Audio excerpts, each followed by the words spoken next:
Halo, kita kembali lagi. Dalam pertemuan ini kita akan belajar tentang usaha, energi, dan pesawat sederhana. Nah, apa itu usaha? Usaha itu adalah gaya yang menggerakkan suatu benda dan amplitude gerakannya dikalikan untuk menghasilkan kerja. Syarat terjadinya usaha yang pertama, ada gaya yang bekerja pada benda, terjadi perpindahan pada benda tersebut. Jadi, usaha terjadi jika kamu berhasil menggeser meja, bukan hanya mendorongnya saja. Nah, bagaimana cara menghitung usaha? Usaha dapat kita hitung secara matematis menggunakan rumus sederhana. Rumus usaha itu W, itu lama dari usaha sama dengan F kali S. F itu merupakan gaya, S merupakan perpindahan. Contohnya, Daniel mendorong lemari dengan gaya 100 Newton hingga lemari bergeser sejauh 2 meter. Berapa usaha yang dilakukan Daniel? Nah, itu W sama dengan gayanya 100 dikali perpindahannya ada 2, jadinya 200 Joule. Nah, energi adalah kemampuan untuk melakukan usaha atau kerja. Hukum kekalahan energi. Meskipun tidak dapat diciptakan atau dimusnahkan, energi dapat berubah bentuk. Jadi, menurut hukum kekalahan energi, energi itu tidak pernah akan hilang, tapi dapat dirubah bentuknya. Contohnya, energi kimia dari makanan kita ubah menjadi energi gerak atau energi yang digunakan kita untuk melakukan kegiatan sehari-hari. Nah, energi itu ada banyak. Yang pertama akan kita pelajari yaitu energi potensial gravitasi. Energi potensial adalah energi yang dimiliki benda karena posisi atau kedudukannya. Semakin tinggi posisi sebuah benda, semakin besar energi potensial gravitasinya.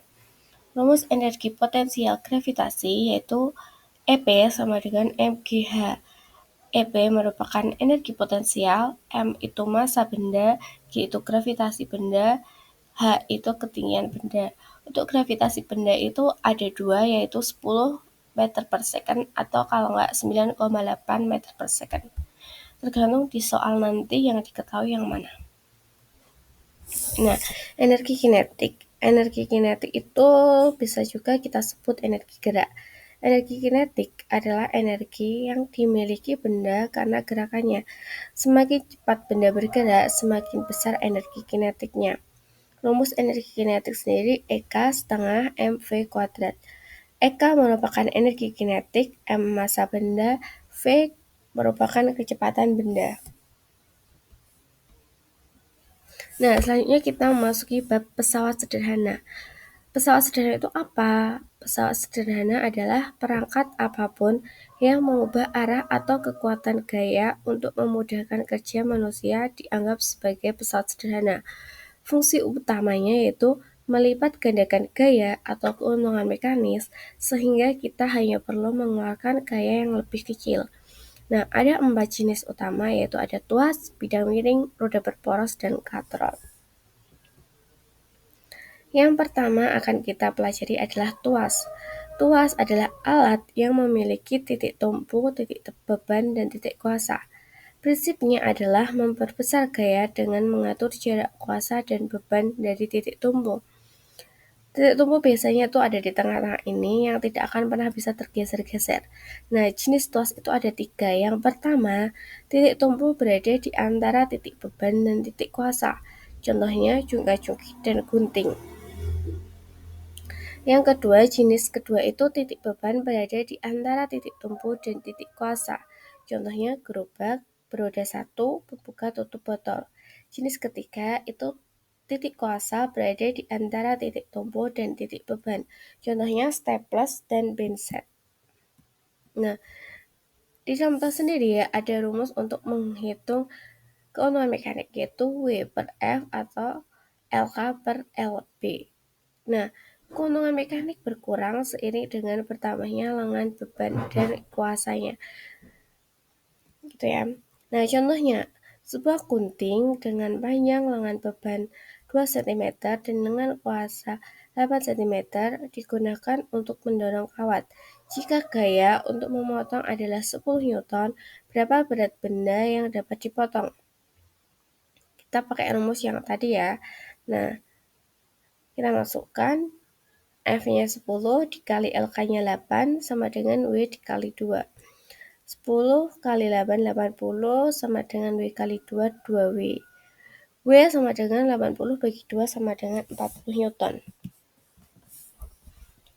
Selanjutnya bidang miring. Bidang miring merupakan permukaan datar yang menghubungkan dua tempat dengan ketinggian berbeda. Prinsipnya adalah memperkecil gaya dengan cara memperpanjang lintasan. Ini contohnya ada di jalan berkelok, terus pisau, gitu. Nah, untuk memudahkan usaha dengan cara memperbesar jarak benda untuk memperkecil usahanya. Untuk keuntungan mekanisnya sama, W per F sama dengan S per H. S merupakan panjang dan H merupakan ketinggian. Jadi S itu bidang miringnya ya. Sisi miringnya itu berapa? Katrol dan roda berporos. Katrol merupakan roda yang berputar pada porosnya dan biasanya digunakan bersama tali atau rantai. Fungsinya bisa untuk mengubah arah gaya katrol tetap atau melipat gandakan gaya katrol bergerak. Roda berporos yaitu gabungan antara roda yang berputar pada sebuah poros. Fungsinya untuk mempercepat pergerakan atau memperbesar gaya putarnya. Nah, jenis-jenis katrol itu ada 3. Yang pertama ada katrol tunggal, yang kedua katrol bebas tunggal, yang ketiga katrol gabungan. Untuk mencari keuntungan mekanisnya, kalau katrol tetap itu keuntungan mekanisnya pasti 1, kalau bebas 2, dan katrol gabungan itu tergantung banyaknya tali atau banyaknya katrol yang digunakan. Nah, untuk roda berporos, rumusnya untuk mencari keuntungan mekanis itu W per F sama dengan R per R kecil. Jadi R besar itu jari-jari roda, R kecil itu jari-jari ganda. Untuk keuntungan mekanisnya sendiri semakin besar jika diameter roda semakin besar. Untuk katrol itu udah tadi saya jelaskan. Kesimpulannya, usaha hanya terjadi jika ada gaya yang menyebabkan perpindahan. Energi adalah kemampuan untuk melakukan usaha. Energi utama yang kita pelajari adalah potensial, karena posisi dan kinetik karena gerak. Pesawat sederhana adalah alat bantu yang mempermudah usaha dengan cara melipat gandakan atau mengubah arah gaya. Dengan memahami konsep-konsep ini, kita dapat menjelaskan banyak sekali peristiwa dan teknologi yang ada di sekitar kita. Oke, terima kasih. See you di video selanjutnya.